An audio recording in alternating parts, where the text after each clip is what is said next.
Hey, what's going on, everybody? Max here with BB, and today for 10 Minutes Max, we're going to be doing a very brief overview of where Bitcoin, ETH, and just generally where crypto is sitting at with FOMC about 24 hours away.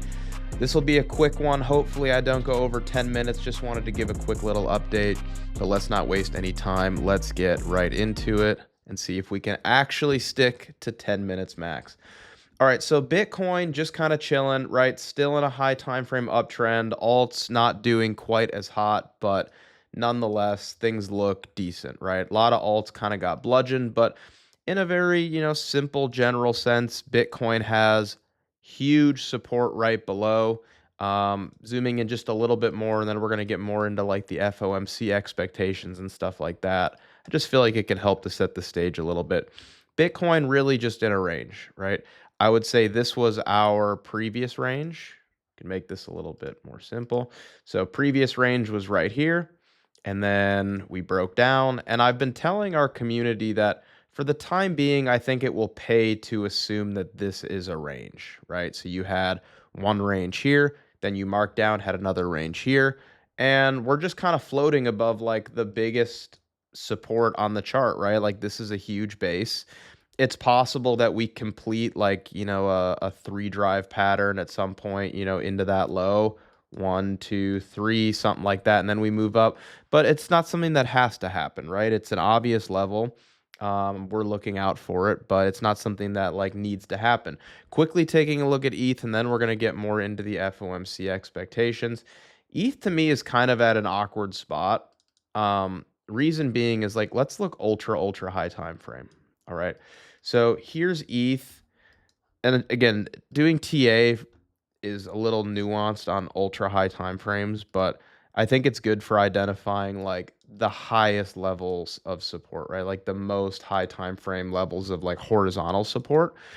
So looking at this, you've got this like 4 month, this multi-month order block right here. So whatever happened in this red candle led to the expansion out, right? Now let's zoom in and see what that looks like. So this right here is 4 month, or we'll just say multi-month support, right? All of this was, in hindsight, accumulation. You break out of it. You hadn't retested it until right now. Okay. So technically, ETH, although it's down, from the high 60%, looking like it's at high time frame support, right? It's right at the EQ of this, multi-month demand, potentially all right. But at the same time, it's like beneath all of this stuff, which makes it look horrible. So my mindset is the following. Okay, you're at multi-month demand. Let's view this as one giant range. So as of right now, I think it would pay to lean somewhat optimistically and say, all right, this was a nasty correction. We are in this range. We have range high, clear mid range, range low. If this is in fact one nasty deviation and somehow, some way we can work our way back up into this range low, and all of this is just a major overblown deviation. And again, I'm leaning more towards the optimistic side that this demand is actually demand and it will hold. Things start looking really good for ETH up in here. Okay. If we can flip 2100, which again might seem like a really tall feat because it's ETH and it's been down only for as long as any of us can remember. But what we're doing here is prospecting when this thing could potentially turn around. I wouldn't get overly excited or overly bullish locally here until we can see a reclaim of this range low, okay? View it as a range for now, and if we keep pushing down too deep into this demand, then I would argue and say, hey, the range is probably broken, and at that point, we would most likely be looking for, this is a range breakdown, and we have another new range forming like here. But we're not quite there yet, right? We're still kind of in that deviation territory. Now, let's talk about FOMC more specifically, right? So we're going to hear from Jerome Powell tomorrow. I think about 24 hours from right now, actually. So we're going to be hearing from him tomorrow. It's being priced in right now that there are 0 rate hikes or cuts or any modifications to the effective federal funds rate tomorrow. So it's like a 99% chance. There's not another meeting until May. So we don't have one in April. We have one tomorrow. We skip April. We have one in May. I think the big things that we're going to be looking out for tomorrow is first and foremost, are we going to get a cut in May? Right now, the market's like 75% sure that we're going to just stay paused, 25% sure that we're going to get a cut, a 25 basis point cut. That could change a lot over the next 2 months, so we'll have to wait and see. But right now, they're leaning towards no cuts, at least, for the next two meetings. But then on top of that, the market's going to be looking to speculate, hey, when is QT going to stop, right? When is the Fed's balance sheet going to stop shrinking? When are they going to stop selling treasuries and mortgage-backed securities and these products that they have bought, that they buy from banks during QE? Effectively, it's a long discussion, but effectively pulling, cash out of banks, which, tightens and constricts the bank's ability to lend favorably to their customers, which pulls cheap debt or accessible cash out of the market, out of market participants, contracting the whole system. We've been in QT for a while. Okay. We could do a long video on it, but just that's what we want to know is, are they going to stop QT? Now, we don't know for sure. I'd be very, very shocked if he just came out and was like, we are planning to stop it on this date. He's going to be a lawyer. He's going to be a politician. Now, let's just look at the technicals. All right. We set the stage. Let's look at the technicals. So let's actually start with Bitcoin. Now, I spent some time coding this indicator before this video just to speed things up. It's still a work in progress. I'm going to release it later for you guys. But these are all of the FOMC dates right here. So all the FOMC dates, I'll add these back on here. All the FOMC dates are right here in black, and then the future ones are in blue. So we have one tomorrow. And then I also have the indicator automatically shading, whether from one FOMC, from this FOMC to the next one, it was bullish or bearish, painting it with a green or a red shade. So it's just a cool way to kind of visualize, and I made it go back to, 2020. All right. So we'll just kind of look at like the more recent ones. Okay. We'll look at the more recent ones. We'll go on the daily. And, it basically goes back to COVID. Okay. So here we are. Here's all the FOMC dates, mix of bullish and bearish, green and red, right? And then up in the top here, I also have this table. Now let's make this go, we'll go 50. Right. So the last 50 FOMCs, it's automatically calculating right here. It's kind of hiding behind my face, but it's automatically calculating the return from one FOMC to the subsequent FOMC. Okay. So going back all the way to January of 2020. Okay. The average return from one FOMC to the next is 8.79% all the way down here. Okay. That's calculating everything. Right. So FOMC generally for Bitcoin is bullish, right? We could shorten this up a little bit and do like 20, right? The last 20 FOMCs. The average return is 9.49%, right? So generally it's bullish, right? More times than not, it's bullish. We certainly have some bad ones like, here, I'll hide my face so you guys can see it. The top of the chart is the current one, right? So from the current FOMC to the next one, which is tomorrow, we're already minus 21%, right? So this is going to be a pretty red one, but as an average, right, you can see that it's 9.49% going back, for the last 20 FOMCs. And go to 25, right? 5.48%, right? How about 30? Past 30 FOMCs, just under 5%. How about 35? That brings you up to 8.1%, right? So a lot of it has to do with like, was Bitcoin in a bull market? Was it in a bear market? But generally, no matter which way you spin it, you can try to trick it. FOMC is typically green. Now, let's put it all the way up to 50 again. We'll go all the way back to the beginning. Something that I've noticed about this, and here I'll take the labels off just because I don't think that we need them. Something that I've noticed about it's like a pattern, right? Is that we haven't so far in the history of Bitcoin had more than 2 red FOMCs, right? So you can see over here, and this COVID had an emergency one, right? So this was technically 2, even though they're really close together. 2 over here at the cycle peak, 2 again in the cycle peak, so 2 in a row. Bull market shoulder, you had two.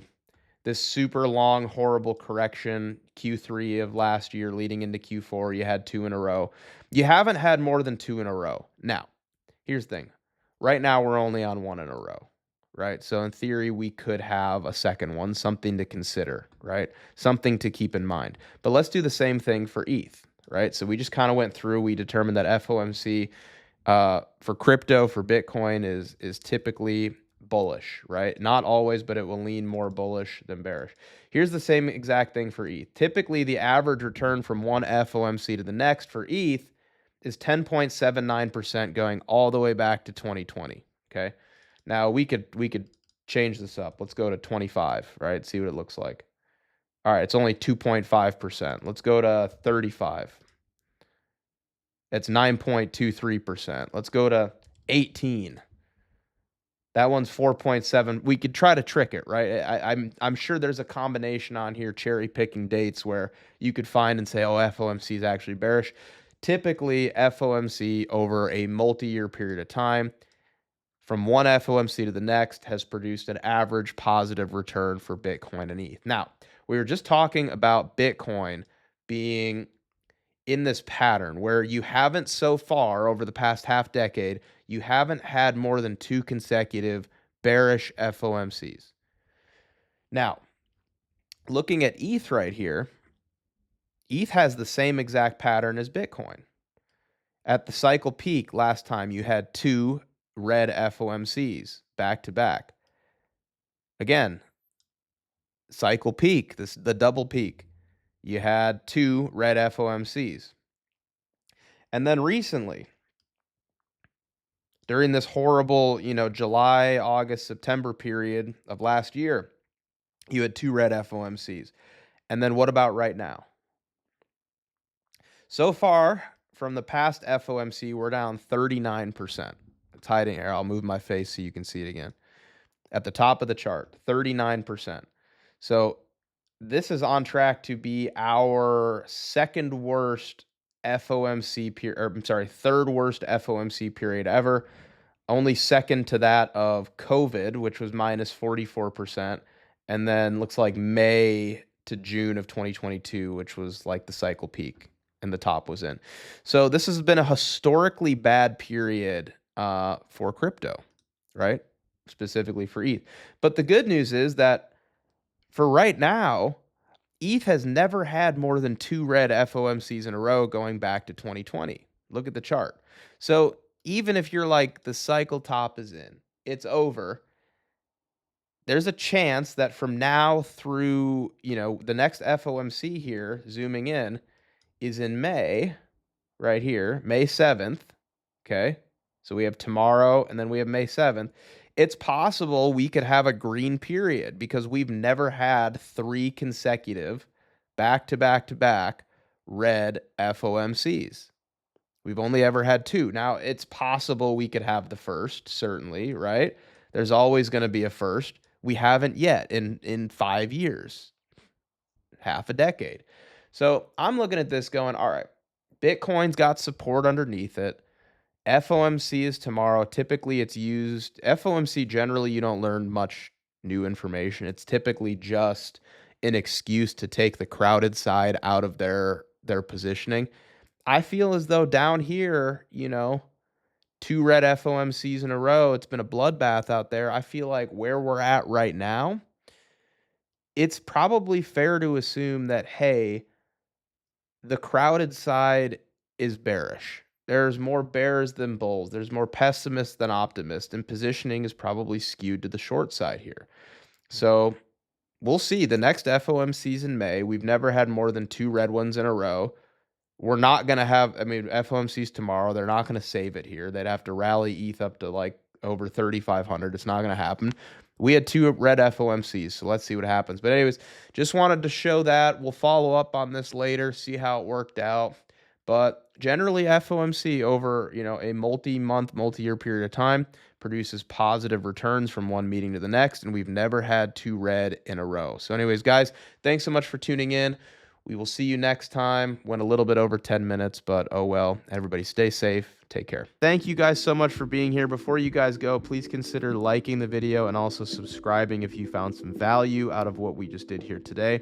And last but not least, guys, please consider checking out the links below. BB Terminal is an absolutely awesome product, guys. It's a Swiss Army knife. It's got all of the tools and data that you could ever need or want in order to succeed in these markets. And we custom built it here at BB. We spent about 9 months to about a year, actually, building this thing from scratch, and we are now in beta, so you can actually use it. It's heavily discounted right now, and if you buy the BB terminal, you can also pay in crypto, guys. You check that out. You can pay in crypto. You're gonna get access to our Telegram alerts channel also, but if you really want to take your trading to the next level, guys, check out one of our Discord packages. What you can expect there is 3 hours per day of private live voice calls with me and the entire BB team and community. We have active positions channels, TA channels, things that we don't talk about here on YouTube or on X, guys. There's nothing like it out there. And within the BB Discord, you're going to get free access to the BB terminal included for free. There is not another community out there doing what we're doing, guys. So we continue to reinvest our time and our money into the community, and that's why people love it and they stay. So this market is too big to navigate alone. I encourage you to get out there, find your group. We certainly want to be that group for you. Maybe, you know, it's not what you're looking for. Maybe it's exactly what you're looking for, but my trading has gotten exponentially better. My confidence in these markets has gotten exponentially better when I surrounded myself with the guys on the BB team and the BB community. A bunch of guys, like-minded individuals that take it seriously. So definitely consider checking out one of our Discord packages. But if not, join us with BB Terminal plus Telegram. Last but not least, guys, check out the BB Academy. If you like my charting here today and you want to learn all of our tips, tricks, secrets, everything like that, how we cumulatively as a team here at BB have navigated these markets from a technical and fundamental perspective for decades, check out the BB Academy, guys. I just dropped a free course, how to make your trading view charts look beautiful. Important first step. If you don't know how to look at the data and manipulate the data to be easier to understand, you're going to struggle. So check out that free course. But if you really want to take it to the next level and expedite your journey towards understanding these markets, check out the paid course, guys. There's nothing like it out there. I honestly can say with confidence, it's one of the best courses, if not the best trading courses for all levels, beginner, intermediate, advanced. It covers everything you need to know. So a lot of people out there, myself included, teaching TA for free and FA. But there's a difference between a paid product and a free product, and you guys will see that if you join the BB Academy. It's an absolutely awesome course. But yeah, join us somewhere, guys. Join us in the Discord. Check out BB Terminal. Check out BB Academy. You can pay in crypto now for our services, so major benefit. But anyways, guys, thanks so much for being here. Please like and subscribe, and we will see you next time. Take care.